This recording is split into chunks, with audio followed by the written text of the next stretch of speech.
Good morning all of you. अपने इस नए वीडियो के साथ मैं आले हसन एक बार फिर आपके सामने उपस्थित हूँ। आले हसन हिंदी क्लासेस में आपका स्वागत है।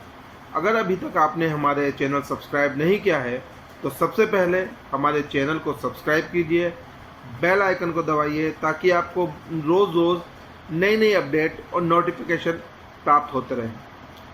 प्रत्येक कक्षा में हमारे पास कुछ पुस्तकें होती हैं प्रत्येक भाषा में।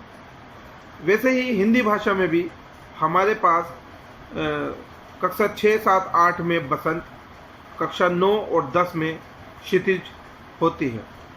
इससे अतिरिक्त हमारे समक्ष होता है व्याकरण। व्याकरण का एक भाग हमारे पाठ्यक्रम में हमेशा से ही सम्मिलित रहता है, जिसे हम पठन कौशल एवं लेखन कौशल कहते हैं। पठन कौशल में एक भाग होता है जिसे हम अपठित गद्यांश कहते हैं। अपठित गद्यांश हमें प्रत्येक कक्षा के प्रश्न पत्र में प्रश्न संख्या 1 के रूप में प्राप्त होता है। यह विभिन्न कक्षाओं में पृथक पृथक अंक विभाजन के साथ हमारे समक्ष आता है। अपठित गद्यांश एक ऐसी कला है, एक ऐसी विद्या है, अगर हम इस पर थोड़ा सा भी ध्यान दें और थोड़ा सा भी समझने की कोशिश करें तो हमारे परीक्षा में अच्छे अंक प्राप्त करने एवं हमारी बौद्धिक क्षमता के विकास में काफ़ी सहायक होती है। अपठित गद्यांश का अर्थ। अपठित गद्यांश का अर्थ है जिस गद्यांश को कभी ना पढ़ा गया हो, अर्थात ऐसा गद्यखंड जिसे हमने कभी किसी पाठ्य पुस्तक में ना पढ़ा हो और वह हमारे प्रश्न पत्र में हमारे समक्ष प्रश्न संख्या 1 के रूप में या किसी भी अन्य संख्या के रूप में आ जाता है। प्रत्येक कक्षा में पृथक अंक विभाजनों के साथ ये हमारे समक्ष आता है। जैसा कि हम जानते हैं, अपठित गद्यांश का अर्थ होता है जिसे कभी पढ़ा ना गया हो। प्रायः अपठित गद्यांश के माध्यम से हम किसी विषय को समझना, भाषा और शैली के मध्य संबंधों को खोजना तथा विद्यार्थियों की अबोध क्षमता को परखना होता है। हम जब अपठित गद्यांश को हल करते हैं तो कुछ मूल बातों का हमें बड़ा ध्यान रखना होता है। जब हम अपठित गद्यांश को पढ़ते हैं तो सर्वप्रथम हमें उसके भावार्थ के मूल भाव को समझते हुए सावधानीपूर्वक गंभीरता व गहनता से अध्ययन करना अत्यंत आवश्यक होता है। विभिन्न कक्षाओं में अपठित गद्यांश अलग अलग सीमाओं के अंतर्गत आते हैं। कक्षा 6, 7, 8 100 शब्दों में, कक्षा 9 और 10 100 से 150 शब्दों में हमारे सामने होता है।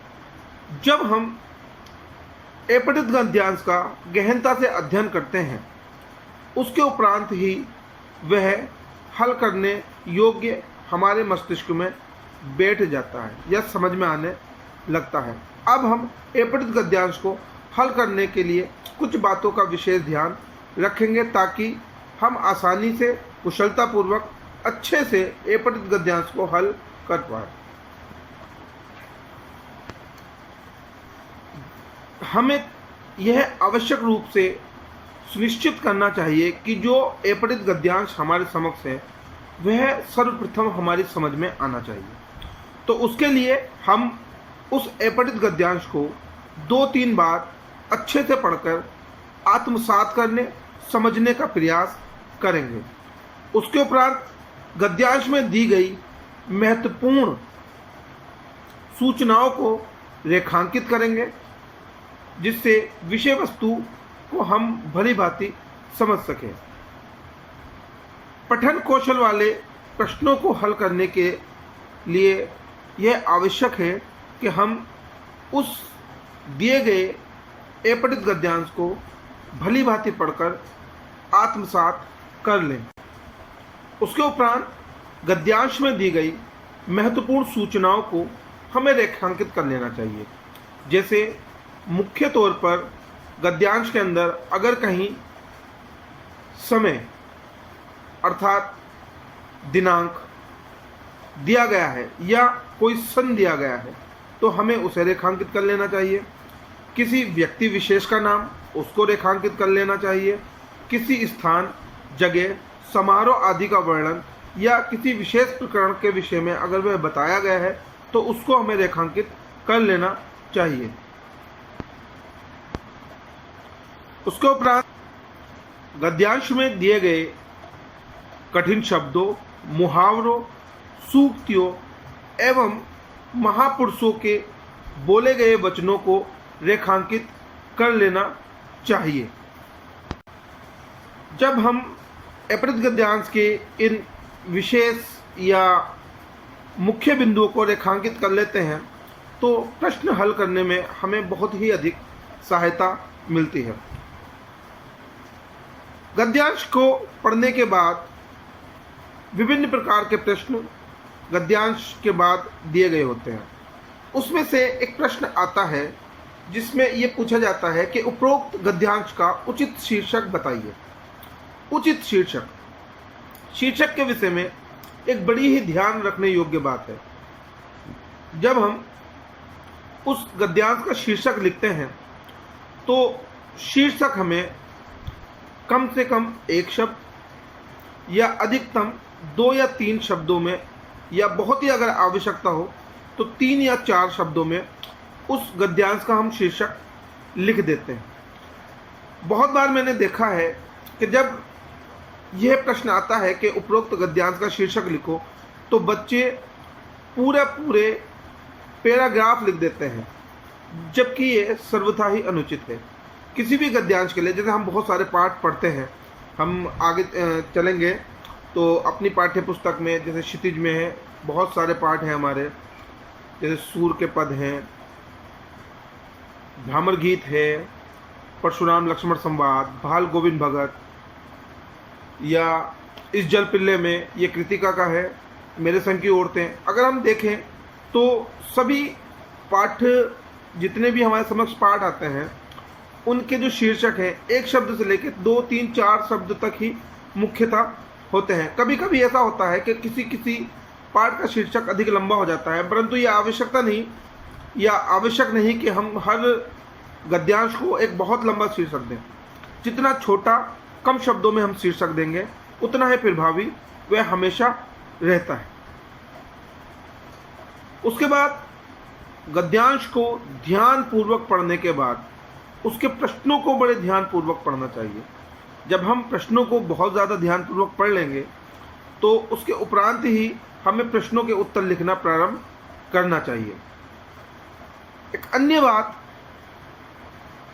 जो आती है वह यह है कि जो अपहृत गद्यांश होता है उसके नीचे जो प्रश्न दिए गए होते हैं उन प्रश्नों के अंक विभाजन होते हैं, जिन्हें लघु उत्तरीय तथा अति लघु उत्तरीय कहते हैं। हमें अपने प्रश्नों के उत्तर भी लघु उत्तरीय और अति लघु उत्तरीय के अनुसार ही देने हैं। अंत में हमें फिर से अपने दिए गए सभी प्रश्नों के उत्तर भली भांति पढ़ लेने चाहिए, और अगर हमें लगता है कि इनमें किसी प्रकार का बदलाव करने की आवश्यकता है तो निसंकोच रूप से उसमें बदलाव भी किया जा सकता है।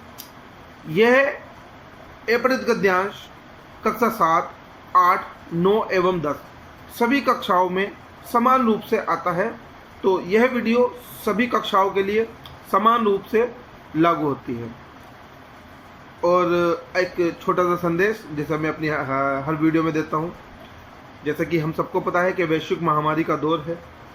कोविड-19 या कोरोना वायरस से हम लोग सभी, पूरा देश, पूरा विश्व ग्रसित है। तो हमें करना क्या है, जितना हो सके घर में रहना है, अपने माता पिता भाई बहन को इसके लिए जागरूक करना है, लगातार हाथ धोने हैं, अपने हाथ से नाक, कान और आँख को जितना हो सके कम से कम छूना है, ज़्यादा से ज़्यादा समय घर में रहना है। अगर हम बाहर जाते हैं तो वहाँ से अंदर आने के पश्चात हमें अपने हाथ अच्छे से धोने, 20 सेकंड तक धोने। वॉशरूम से आने के बाद, खाना खाने से पहले, खाना खाने के बाद अच्छे से हाथ धोने हैं, सोशल डिस्टेंसिंग का ध्यान रखना है, शासन प्रशासन के सहायता भी करनी है और उनका सहयोग भी करना है। जय हिंद, जय भारत।